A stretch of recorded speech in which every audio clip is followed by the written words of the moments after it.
Stack Overflow says you must use smart pointers. The handmade hero codebase has no smart pointers. How can this be?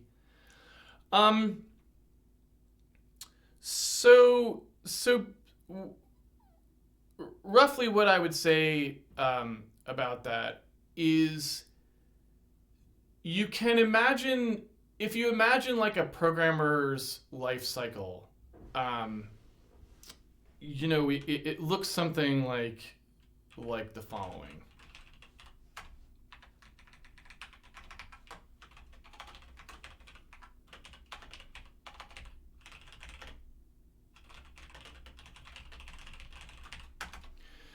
So, no one's like just a born knowing how to program. It's something that you learn, and inside your brain, you learn to program in very definitely in stages, right? And the stages are pretty consistent, I think. And so I won't try to do them all here, but at some point when you go through these stages, you get to stage N, and stage N is, I guess, what I would call the individual element thinking, right?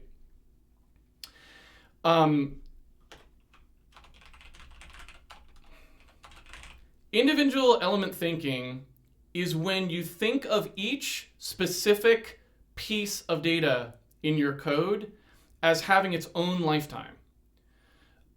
So for example, if you're going to create, like in our code, we have entities. You think about every entity as getting like a new or a malloc, or the first time you create it, and then you think of it having like an endpoint that it's its own, and that's where you call like delete, or the garbage collector cleans it up, or a smart pointer in this case automatically deletes it because someone else is owning it or whatever, right?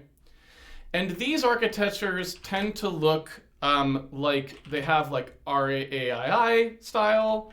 They have like, literally like thousands or millions of new delete, or malloc free. They have giant nests of pointers from things to other things, right? And this is just some place you get to in your thinking about how this is like with respect to architecture, right? Now, a lot of people never move past this point. Sometimes they don't move past this point because they never program in a language that doesn't have a garbage collector. If you're always in a language with a garbage collector, you probably don't think about these things very much. And to the extent that you ever actually will, it will only be because you're trying to do something performance-oriented and you have to start pretending you're actually managing your own memory even though the garbage collector is.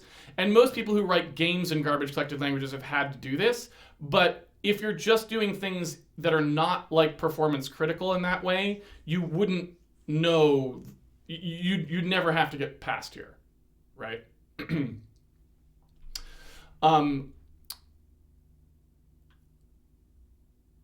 Someone on the Twitch said try catch, and I'll put that in here as well.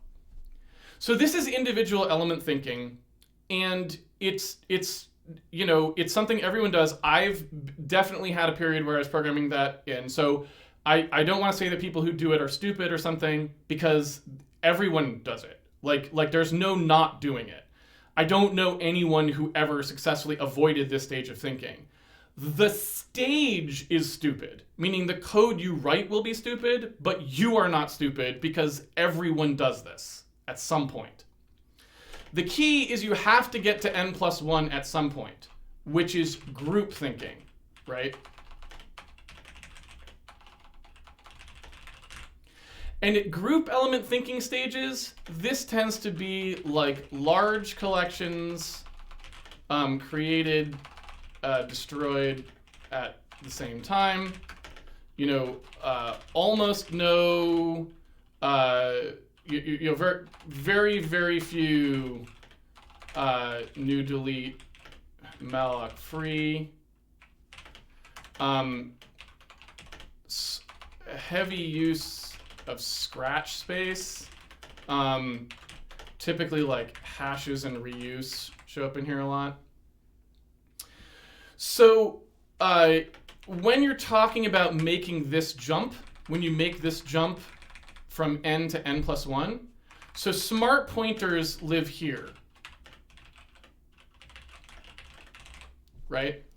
So at the stage when you're still stuck thinking about individual pieces all having their own lifetimes, the problem that you run into is that there's so many of these things. I mean, there's literally millions or even billions of them in a program. If you were to manually always be allocating and freeing all these things individually, you can see why people say, well, you got to use smart pointers, because otherwise you have to remember to always, in two places, you declare the pointer, and then in the destructor, you have to add a delete manually. You can see why people think in their head smart pointer makes sense here, because it's a way of typing something. I can just look at one line that's the declaration of the pointer and know that it's going to get automatically freed, right? Now the problem with this is you're really just patching over a flaw in your architecture. If two things are inextricably linked such that you have one get automatically freed when the other one is freed, in all but the very, very rarest of circumstances, what that means is those things should actually have a combined lifetime. And so what should actually happen is you should have just had one large pool that all of those things got created in, that is just streaming into that pool, so that you'd never have to do that.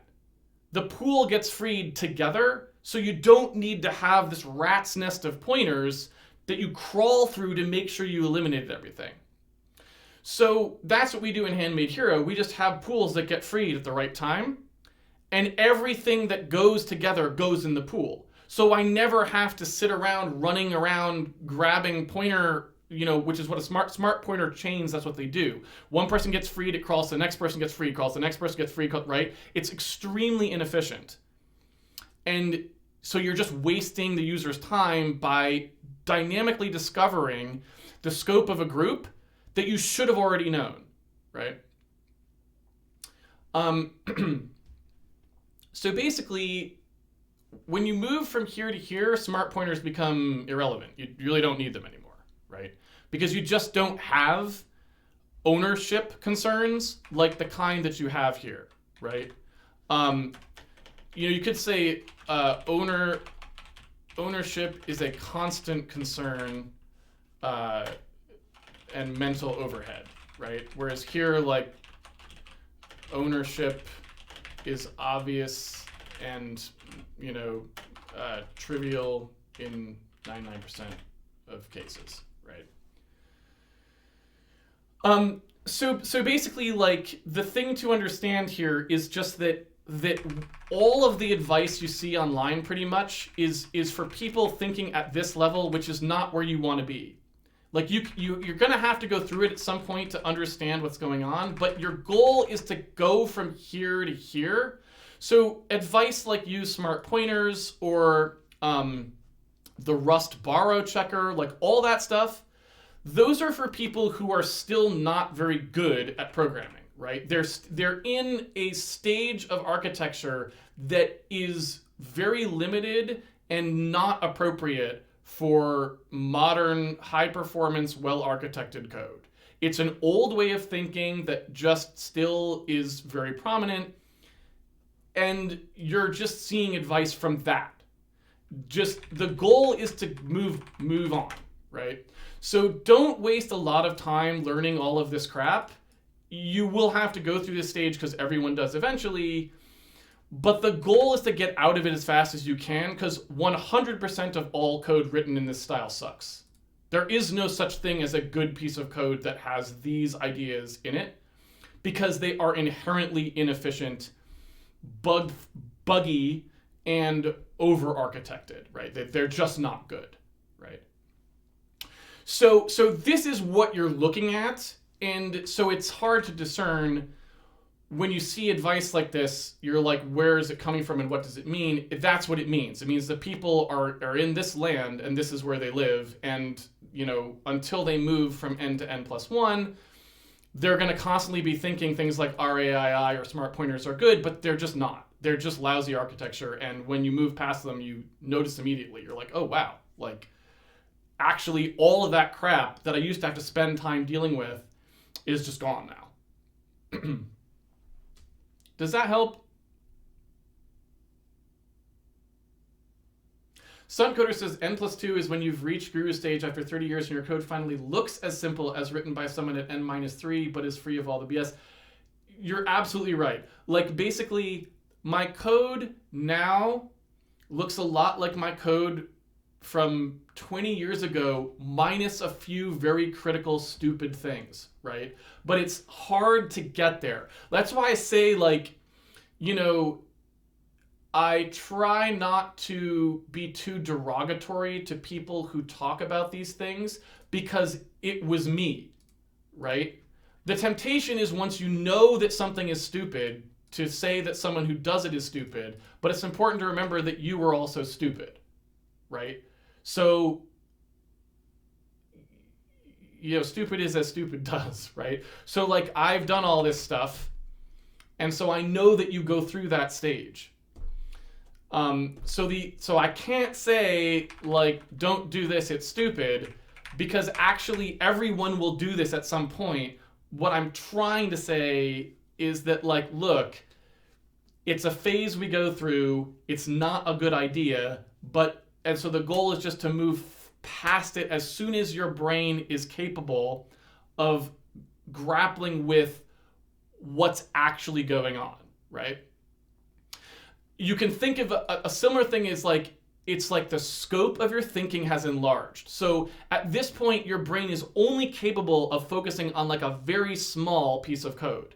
So obviously it has to think in terms of things like RAII or pointer nests, because you can only think of, like, this little piece. It's one of the also reasons I think people like OOP, is because it allows you to think very small. You're just thinking about a little small piece and not how the whole program works, right?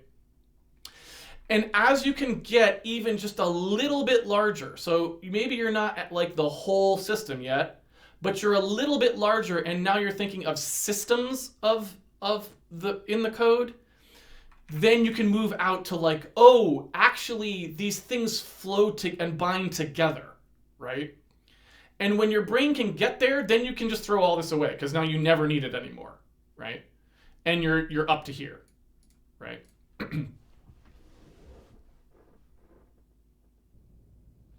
Does this stuff apply to game engine programming only, or also to corporate logistics? It's true for all code. It has nothing to do with the type of code you're writing.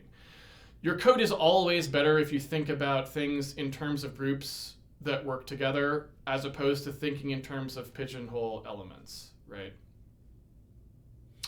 So yeah, and I'm not sure about the N+1 like series thing. Like, I don't know if it's possible to teach someone in a way that makes them skip N altogether.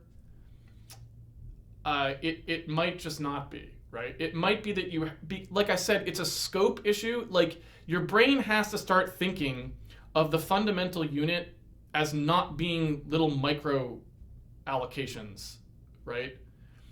Because the individual element thinking is about micro allocations, right? It's about lots of little tiny things that get allocated and deleted that all have dependencies on each other. And the benefit of that is that your brain only has to think about the one tiny thing when it writes it, right? And that's why you see, like, what I would sort of call, like, there's a separate thing in stage N. There's, like, this paranoia too. It's like a person in a room with a tinfoil hat, where they're trying to guard against every possible thing that could happen to this type at any time. And people think they're doing good programming when they do that, but it's actually the opposite. if you are trying to prevent errors that by the structure of your architecture cannot happen, you are literally creating worse code. Code only should do the minimal number of things that it has to do the job. Anything else is just like ruining the environment, right? You are literally just expending entropy into the environment to melt the ice caps. That's all you're doing, right? There is nothing clean about code with 57,000 try-catch statements and 50 million objects just to open a file, right? It's actually terrible and never should be done because it's a tremendous amount of CPU code spent to do absolutely nothing. And the reason that people do that is because when you have this pigeonhole view and you can only program or think about this tiny little thing, like all you can do is write a file handle. That's the only thing that you're working on, and you refuse to consider the rest of the system at all. What else can you do? If your programming problem is by definition that you cannot work on anything larger, then paranoia of course sets in, because anything could be true now. You have no preconditions, no postconditions. You don't even have during conditions. You don't even know that the things that you're calling, they might throw exceptions, they might do whatever, right? And so when you start doing that, what you've basically decided to do is spend almost 100% of your time not actually working on the problem you were paid to solve, and rather spend 100% of your time solving problems you don't actually have. And creating problems for the people upstream, because now all of this like uncertainty is injected into the system. And so it's not that if you are doing this kind of architecture, it's not that RAII isn't necessary. It actually is, because you've actually made very bad decisions about how to structure your code such that now you really could fail at any time because you're doing a million allocations. Any one of them could fail. If instead you had just allocated as a block, now you never need any of that error handling because either it succeeded or it failed once. And now you don't need to worry about all these little micro allocations, right? If I allocate a block that stores a complete data structure in all the pieces, I only have one thing to check when I start. Did I get it or didn't I? If instead I allocate each little individual piece and wire them all together, every single allocation is a failure point. So now it's not paranoia to go, I need all these try except blocks and exceptions. Like, no, that's true now because you've chosen a very poor way to structure your code. So now you created all of these problems that you must now solve, right? So the key is stop thinking that way. Instead of thinking, I have to create a million little tiny things that conspire to produce a result, start thinking about what are the minimal number of resource requests I can issue to do the entire thing I need to do. And once you do that, you find that everything actually becomes mostly trivial for all this stuff, right?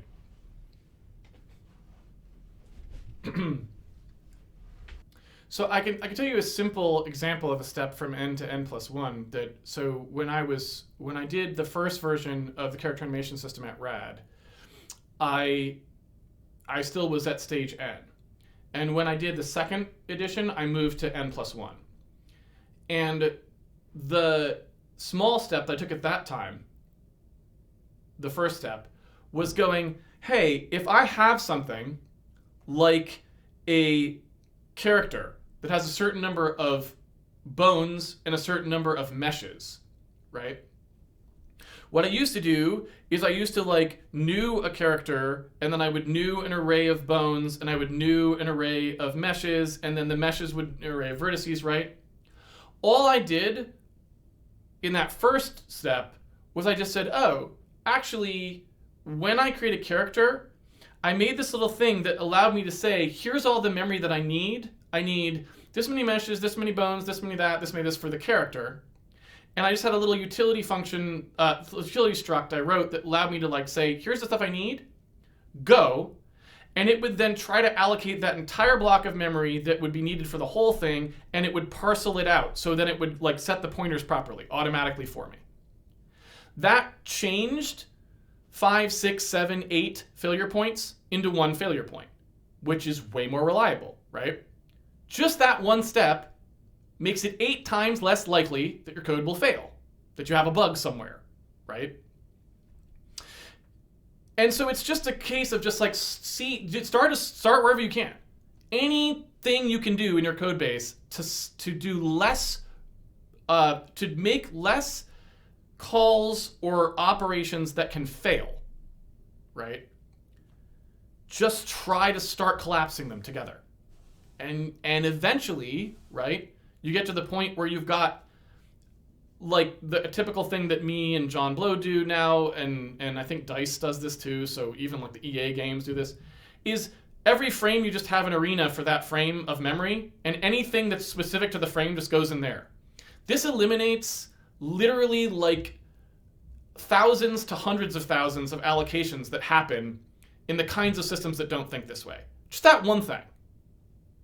And it removes almost all possible failure points, because in general you can put a bound on that number and know that like as long as you can seed that arena with a certain amount of memory, you'll always be fine. So you can basically say like, look, this is just fine now. We literally got rid of all those failure points. Whereas if each of those things had been anew, any single one of them could technically fail, right? And because you don't even really know, right? You have no way of even guessing how much memory that thing requires, because you have no way to even measure it. But once you group them together, it's trivial to say, okay, we've looked at the peak or whatever, and we just have it, right? And off we go. Steps I take now that are past that are I just design out the failure entirely. So what I do is I take arenas now and I stream into them, and if they can't get more memory to grow when they need to, all the code is usually written to handle when something comes back, it just produces a stub rather than a real one, and all the code still works. So that's the way I do those things now, and they literally can't fail. Even if you run out of memory in the middle of something that you don't even know what the size should be, it still just works in the sense that it doesn't crash. It just can't draw like the rest of the things. You know what I mean?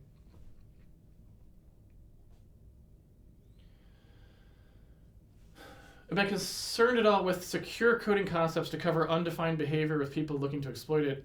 So, I mean, that's a separate thing. I'm talking about failure cases that are natural, right? So, I'm not even talking about adversarial failure, right? Adversarial failure is completely different. That's like hardening. However, as with all things, it is much easier to harden code written in the grouped way than it is to harden code in the individual way. Because again, if every single thing you do does a new allocation, it's very hard to make any statements about bounds or where things are or when they come into existence or not. It's very hard to keep that safe, because it's just a sprawling mess of pointers that point everywhere, right? Whereas if everything uses IDs and an arena, it's way harder for an adversary to crack in there, and it's way easier for me if I have to go harden it for some reason, because like it's something that's going to get exposed to a net area or whatever to work with. So I would say N+1 makes it way easier to harden as well, but I'm not talking about that right now. I'm strictly talking about just failures that happen normally, right? So failures that happen without an adversary. And just to be clear, like usually what I do is I use growable arenas, so I don't allocate them up front. They're like the ones in Handmade Hero now. They just grow as necessary. So basically like you just keep pushing on to the end of the arena, and you have two choices for how you want to handle your failures. The way I like to handle failures is I just like, if you fail to push something, you just get a stub back, right? Because I don't want to have to check those for growable arenas. So you just get a stub back that's all zeroed, right? And then when you actually run through your performance, what you usually want to do then is each arena has an initial allocation size that you usually tune to try and make it so that it doesn't have to really do growing very often, right? Because anytime you've got this system in place, you get another huge bonus, which is allocation is like very cheap. It's like one check and one add to like move the thing forward, right? So you can also get a huge speed boost by then just looking and saying how big should these arenas be in general and setting their initial sizes to that, because then you also don't hit the actual allocator almost ever, right?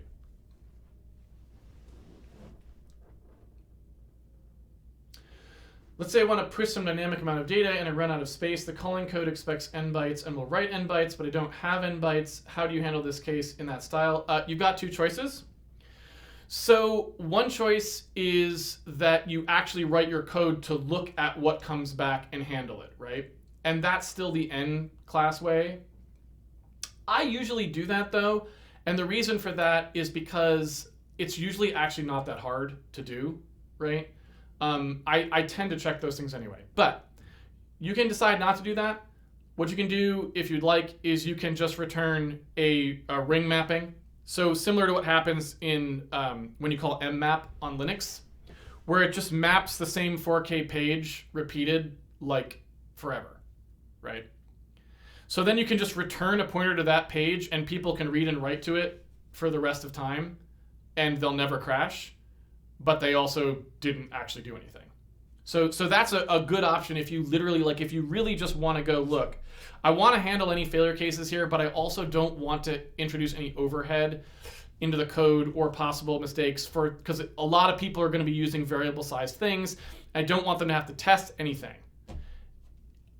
That almost never happens. It's really rare because most things aren't variably sized. So that's why I usually just return a stub that you write to. But if it's really truly variably sized, right, you can just return a repeat mapped page, which is a stub for arbitrary sizes, right? So you can do that if you want.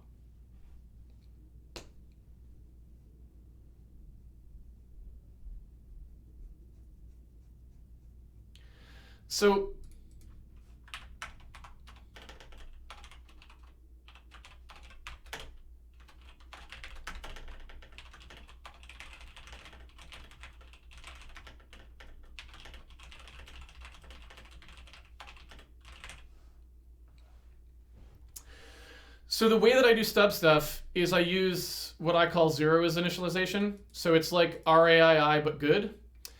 Zero is initialization just means that memory is 0 by default, which is true anyway. Any memory you get from the operating system is 0 by default. You have to be like on an embedded system or something before that's not true. But for security concerns on Windows, Mac, Linux, whatever, the memory you get back is 0. So the way that I handle stubs is all code is written so that 0 is the default case, which means that you can always return a stub, which is just a block of zeros. So you just have a stub in memory that's a block of zeros, and anytime something fails, you just return that one instead. Then when the person actually reads to it, or reads from it, or writes from it, it just doesn't do anything. And then at the end, you just clear it, right? At the end of the frame, you just clear it, or every time you're gonna go hand it out again, you clear it. No, the code doesn't check to see if the struct is a stub. It just assumes that the struct is something it can use and uses it. Right? I do the same thing for like zero handles now. So like, for example, if you call getEntity with the ID of 0 these days, I don't return null. I just return a all 0 entity. And then everyone just uses that. That's just what I do, right? I just find that it removes so much error handling and just kind of works pretty much. So that's just better. You just lose a lot of your handling code. It's nice. So I highly recommend ZII and stubs. It simplifies things tremendously. Handmade Hero doesn't use them very much because it's sort of something that I've only developed in the past couple years. But, you know, I highly recommend it now. If I was doing Handmade Hero today, we would absolutely be ZII and stubs everywhere. In Handmade Hero, we still are to a certain extent, but not as much as we could be.